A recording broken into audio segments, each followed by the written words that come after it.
Welcome to the Trump Breaking News Network, your daily source for up-to-the-minute Trump news. Join us today and every day. Here's today's news. This is TBNN. Trump's job promises face challenge in auto sector. By Reed Wilson.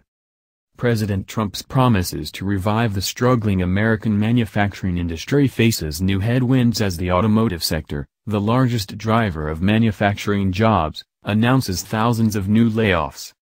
The layoffs come as the auto industry faces declining growth after a post-recession rebound. In less than a year, Ford has said it will cut as many as 1,400 jobs. General Motors has cut production at 4 U.S. assembly lines, costing 4,400 workers their jobs. Fiat Chrysler laid off another 1,300 workers at their assembly line in Detroit. Mark Muro, a senior fellow at the Brookings Institution's Metropolitan Policy Program, estimates that auto jobs represented 60 to 80% of overall manufacturing job growth after the recession. That growth came as Americans made auto purchases they had delayed during the recession, though now those catch-up sales have plateaued. I think that when we talk about making America great again, a lot of that is tied up in how auto manufacturing is doing, Muro said. This next period, auto will not drive the overall manufacturing sector, will not generate significant manufacturing employment. Beyond those announced layoffs, Muro's research shows the auto industry has shed jobs in 45 of the nation's 100 largest metropolitan areas in the last year. The question is, what's going to happen now? Muro asked.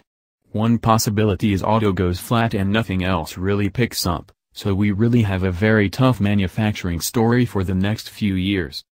When Ford announced last year that it would not move production of its Ford Focus to Mexico, Trump hailed the decision as a victory. He didn't offer a comment this week when Ford said it would move production of its Focus model to China, a decision that could hurt the broader American auto sector. Industry analysts say automotive jobs that move to Mexico still benefit the United States, where parts makers still employ tens of thousands of people. Automotive manufacturing in China is much less likely to rely on American-made parts. Cyclical slowdowns are normal in an industry that has ebbed and flowed for generations. We've had an extraordinary rebound in auto sales, to essentially record levels, and so nobody should be surprised if the industry softens a bit, said Stephen Ratner, who led the Obama administration's task force on the auto industry at the height of the recession. It's a cyclical industry, and sometimes people buy more cars, and sometimes they buy fewer cars. Yet some industry analysts believe this slowdown presages a broader shift in the thinking of major auto companies. They say that trends affecting the industry are likely to be a drag on manufacturing, though U.S. companies are likely to increase their hiring in other fields.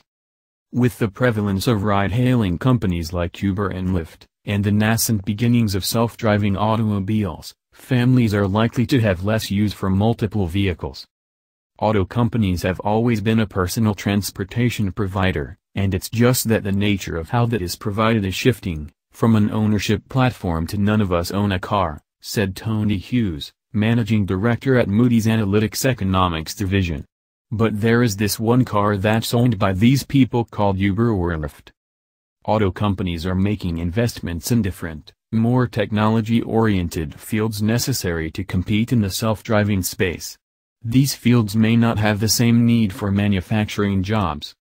Reed Wilk, an auto industry advisor for strategy and the strategic consulting team affiliated with PwC, said auto companies are focusing on things like artificial intelligence software.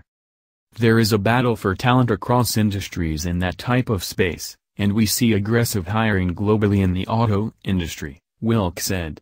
The net, at least in terms of the product development and innovation space, is a plus. By shifting resources from manufacturing positions to technology jobs, companies are likely to rely on smaller workforces, Ratner said. Technology companies simply don't use the same amount of labor as manufacturers do, so you don't get a one-for-one replacement, he said. The shift toward technology is also likely to change the types of vehicles rolling off assembly lines, industry analysts said. As ride-sharing becomes an increasing proportion of the auto market, companies are likely to craft more homogeneous vehicles, in the same way the taxi industry largely uses standardized types of vehicles. The auto industry today makes much of its money on specialized vehicles for specific markets. Smaller sports cars and larger pickup trucks do particularly well in the American market.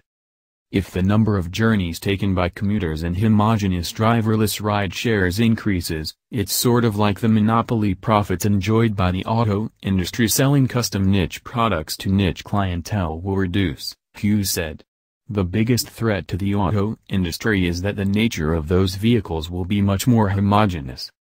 The rise of driverless vehicles and ride-hailing companies represents a fairly transformational way in which people use their cars, Radner said.